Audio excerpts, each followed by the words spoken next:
Buyer agency agreement.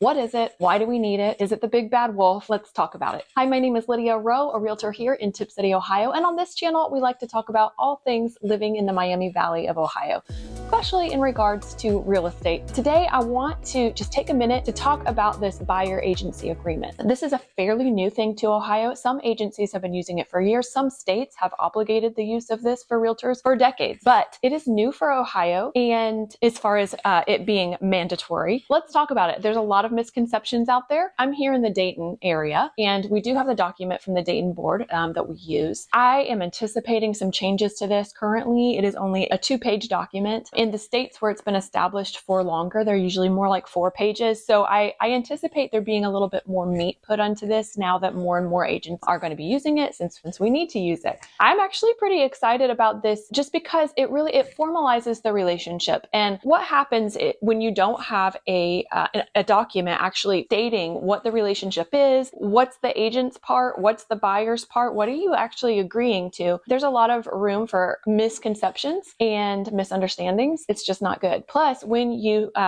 formalize your relationship as a client and as a fiduciary, there is extra obligations. For instance, if you're my buyer and we have an agreement, I'm always going to be honest with whether you're a consumer or a client. There's things like that you have to keep confidentiality, that you need to maintain loyalty. There's a few different things that are a benefit to each other when you formalize this agreement. Some of the reasons why people are hesitant to sign on either end. So there's a feeling that that realtor is trying to trap a buyer. It really isn't the case unless it is the case. So we're going to talk about what is in the contract and how to negotiate that contract so that you don't feel trapped. My thought and my take on this is that I really only want to work with clients that want to work with me. So I like them to have an out. I mean, if you know that you want to work with me, that's great.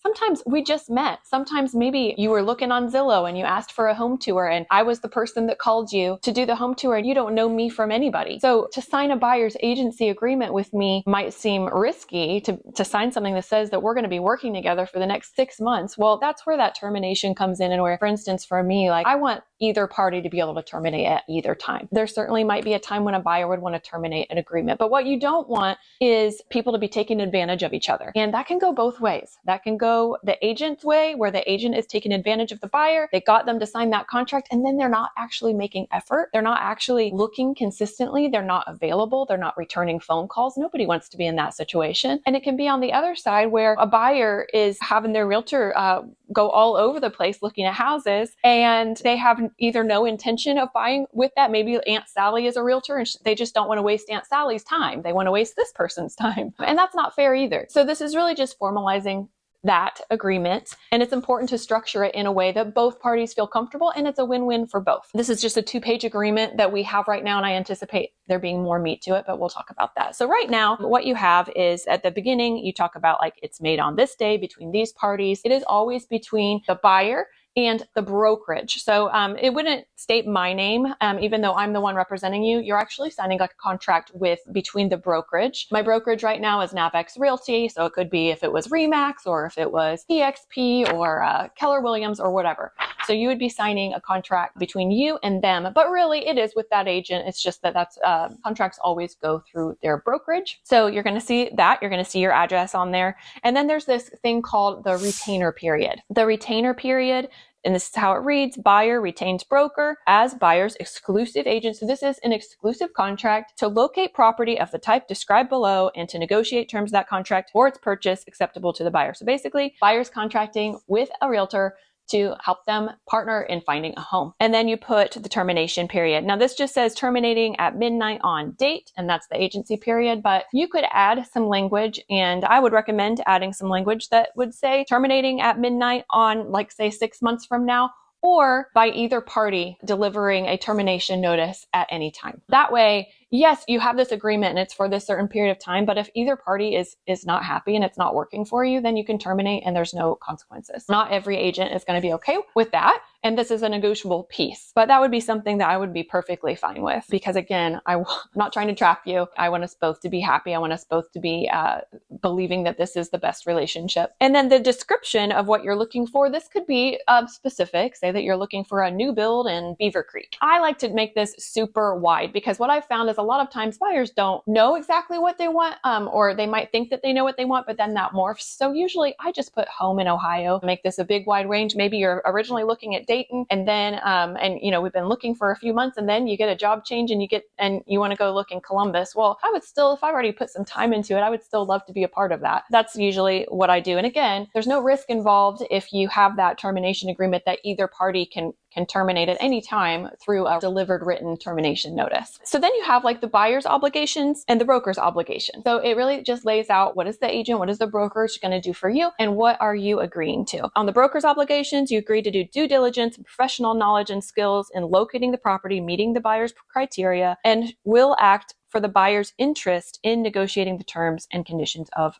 the property. And again, I think this could get a little meatier later as we develop this. And then the buyer's obligations, it just talks about that this is an exclusive agreement that with respect to all inquiries or showings or proposals or offers, that would go through the brokerage to acquire the property. There is something here that says, in addition, any offers made by the buyer within a certain period of time, a lot of people put 90 days or something like this in after the expiration of the agency period. So basically, like say that our agreement ended, but a month later, we wrote a contract on it, one of the houses that we had shown. That's what that's for. Now, personally, I'm going to put 0 on this just because I do want this to be a very non-pressure relationship. I would hope that if I'm the one that showed you the house and it's just like a month past our contract, that you would honor that and that you would allow me to help you. But if you have moved on to another agent, I'm not going to fight it. Then you're going to have the brokerage fee. This is where you're agreeing to that buyer agent compensation. So this is changing up a little bit as far as how it's done because of some of the litigation with NAR. And if you are interested in learning more about that, you can watch some of these videos, but that is not what this one is about. Just know that this is changing, because in the past, agents were able to look at the MLS and they could see up front how much a seller was offering towards the buyer agent compensation. Now that's going to change where you can't really see that up front. So you have to inquire as you're looking at properties so that you know maybe how much the seller is willing to contribute or if they're willing to contribute at all. But this buyer agency agreement is basically you as a buyer understanding, hey, these agents don't work for free, and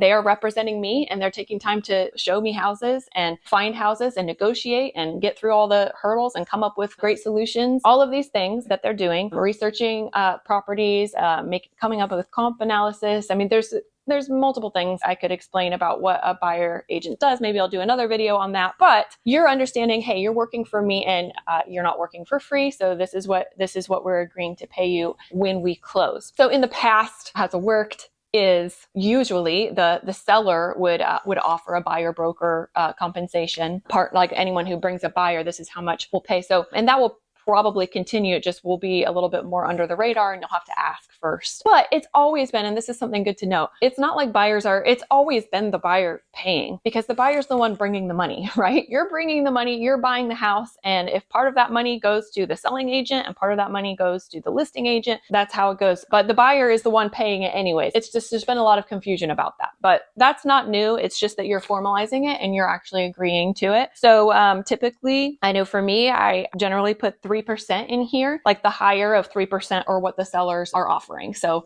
if the sellers happen to be offering 4 or 5%, I'd be happy to take that, but I'm not going to have my buyers pay me that much if they're not. Sometimes a seller isn't willing to pay any of it. Sometimes a seller is willing to pay 2% or 2.5%. Well, I know how much it takes for me and what that looks like. And so that's how I'm going to write it, 3%. So what that means is, what the buyer is agreeing to is, of course, the buyer's agent is going to try to get the seller to contribute towards that.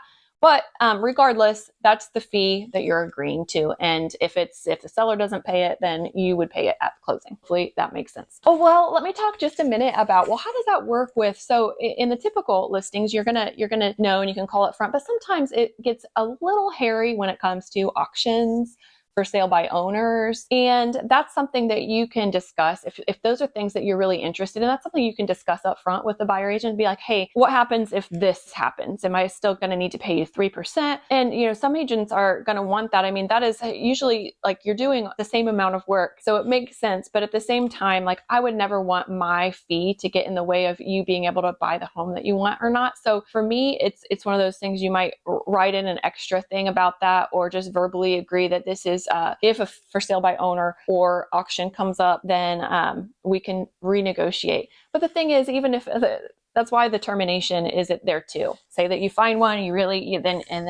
so that you terminate your agreement with me and then you go and purchase. If that is necessary and you feel good about that, then I'm not going to hold you back from doing that. Does that make sense? Side note, I will say either auction or for sale by owner, it actually is really great to have buyer representation because those things are all geared towards the owner and towards the seller. And if you aren't having your own protection, somebody else's eyes on the contracts that you're signing, on the things that you're doing, oftentimes statistically, if people who utilize buyers, realtors end up getting better deals anyways. And so even if you have to pay maybe a little bit more out of pocket, maybe you got a better deal on the house or you got some other great things negotiated. So usually we pay for ourselves in the skills that we bring to the table. So then there's a little section on dual agency, basically letting you know, hey, if you're contracting with me to find you a house, and there might be some times when I'm going to show you houses listed by my brokerage, by Navex Realty, right? So this is just acknowledging that and saying, yes, I agree to look at these and realize that if I do this, it's going to be a dual agency situation. You'll also have a separate thing to sign if that comes up where you're actually making an offer on a house and being represented with a dual agency. But so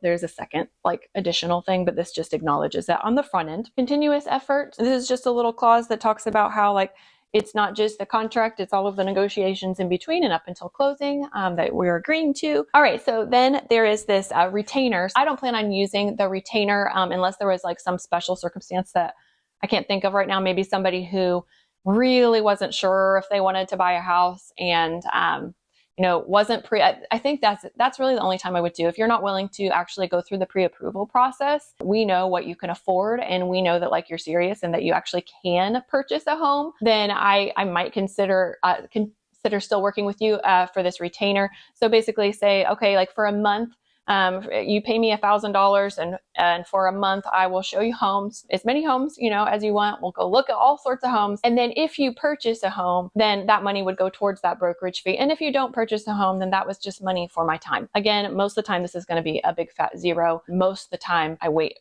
for closing to get paid. I've never had a retainer before, but that would be the only thing I could think of that maybe would make sense to do it. Other realtors might have different ideas. They might always want a retainer just to ensure that regardless of whether they find the property or not and you guys close, or maybe you change your mind, that they would still get paid for their time, which is reasonable. It's just not the way that I would do it. Fair housing statement is on there, just making sure that like we need to abide by fair housing. We can't really comment on the safety of neighborhoods. We can't really steer you one way or the other. Oh, is this a good school system or not? Like we shouldn't be answering those types of questions because those can get real weird.